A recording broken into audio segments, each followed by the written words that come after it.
कहानियां सुनना पसंद करते हैं तो आपको ये कहानी जरूर सुननी चाहिए।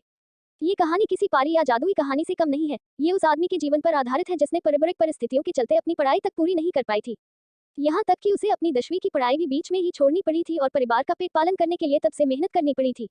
जब हाथों में मेहनत करने के लिए कुदाल नहीं बल्कि खिलौने होते हैं, उस व्यक्ति ने फल और नाश्ते की रेडी से लेकर पेट्रोल पंप पर तेल भरने तक काम किया था। हम आज ऐसे महान शख्स के बारे में बता रहे हैं जो पैदा तो जरूर एक साधारण परिवार में हुआ था, लेकिन जब उसने इस दुनिया को अलविदा कहा था तो उसे देश और दुनिया जानने लगी थी। उसके द्वारा स्थापित की गई कंपनी की वैल्यू 62,000 करोड़ से भी ज्यादा थी। बिजनेस की दुनिया का सबसे सफल चेहरा बनकर सामने आने वाले धीरू भाई अंबानी, जिन्होंने हर एक गरीब इंसान को सीखने की कोशिश की। जोखिम उठाना सफलता पाने का मूल मंत्र है। उन्होंने बार बार सिद्ध किया था कि रिस्क लेना बिजनेस के लिए ही नहीं बल्कि बहुत आगे जाने तक एक जरिया है। धीरू भाई का जन्म 28 दिसंबर 1932 को गुजरात के जूनागढ़ में हुआ था। इनके पिता हीराचंद गोवर्धन भाई अंबानी पेशे से एक शिक्षक थे और माता का जमुनाबेन, जो कि एक गृहिणी थी। इनके 4 भाई बहन और भी थे। परिवार बड़ा होने की वजह से इनके पिता हीराचंद जी को कठिनाइयों का सामना करना पड़ रहा था। घर की आर्थिक स्थिति इतनी बिगड़ गई कि पिता का हाथ बटाने के लिए धीरू भाई को अपनी 10वीं की पढ़ाई भी बीच में ही रोकनी पड़ी और अब वे छोटे मोटे कामों की तलाश में जुट गए। सबसे पहले उन्होंने फल और नाश्ते के सामान बेचना शुरू किया, लेकिन शुरुआती सफलता न मिलने की वजह से उन्होंने ये काम बंद कर धार्मिक स्थल पर जाकर पकौड़ियां बेचने लगे। लेकिन ये काम भी सीजनल और आने वाले पर्यटकों पर निर्भर होने की वजह से ज्यादा सफल नहीं हो पा रहा था। अब धीरू भाई के पिता ने उन्हें नौकरी करने के लिए प्रेरित किया। अब धीरे भाई अपने बड़े भाई के साथ यमन में नौकरी करने चले गए। वहां उन्होंने सेल कंपनी के पेट्रोल पंप पर काम करना शुरू कर दिया। अपनी मेहनत और समझ के दम पर 2 साल के अंदर ही मैनेजर तक सफर तय कर लिया था। नौकरी के दौरान उनका मन नौकरी करने में कम बल्कि एक सफल बिजनेसमैन बनने में ज्यादा लगा रहता था। उनके इस जुनून का अंदाजा आप उस घटना से लगा सकते हैं जब वे शेल के पेट्रोल पंप पर जॉब कर रहे थे तो वहां चाय 25 पैसे में मिल जाती थी। फिर भी अंबानी वहां चाय न पीकर पास में स्थित बड़े होटल में जाते थे। वहां चाय के लिए उन्हें 4 गुना अधिक पैसा चुकाना पड़ता था। जब एक दिन उनके सहयोगी ने उन्हें इसके बारे में पूछा तो उन्होंने बताया, वहां बड़े बड़े सफल व्यापारी चाय पीने आते हैं, मैं इसलिए वहां अधिक खर्चा करता हूं ताकि उनके सफल बिजनेस आइडिया सुन सकूं। उन्होंने अपना पहला सफल बिजनेस यमन में ही शुरू किया। दरअसल उन दिनों यमन में चांदी के सिक्कों का चलन था। धीरू भाई ने ये भाप लिया था कि इन सिक्कों में इस्तेमाल चांदी का मूल्य इस सिक्कों से कहीं ज्यादा है।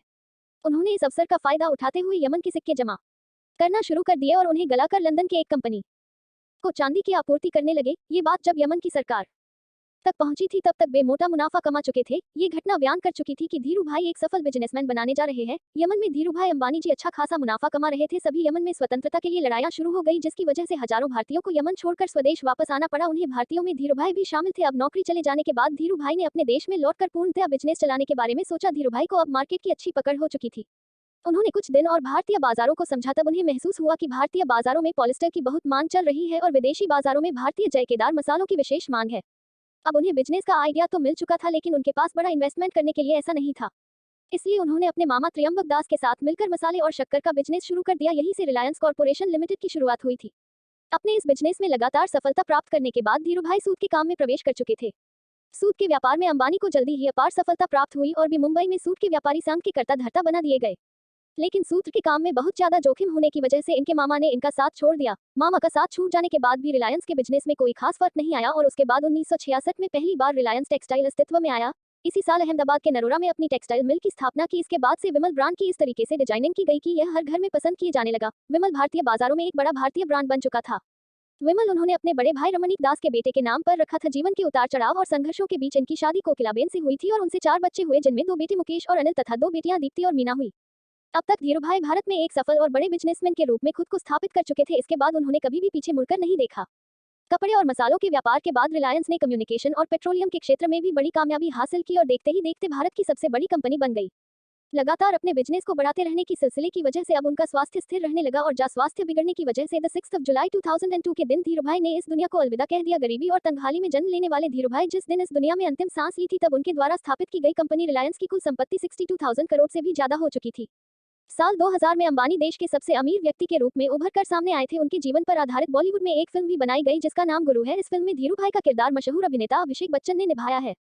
मीडिया रिपोर्ट्स के अनुसार धीरू भाई की मृत्यु के बाद इनके बिजनेस को इनके बेटे मुकेश अंबानी और अनिल अंबानी ने संभाला था। बाद में दोनों भाइयों के बीच बंटवारा हो गया। आशा करती आपको ये कहानी पसंद आई होगी। ऐसी और भी कहानी सुनने के लिए कृपया चैनल को सब्सक्राइब करें और वीडियो को लाइक जरूर करें। आपको और कैसी कहानी सुननी है कमेंट्स में बताएं।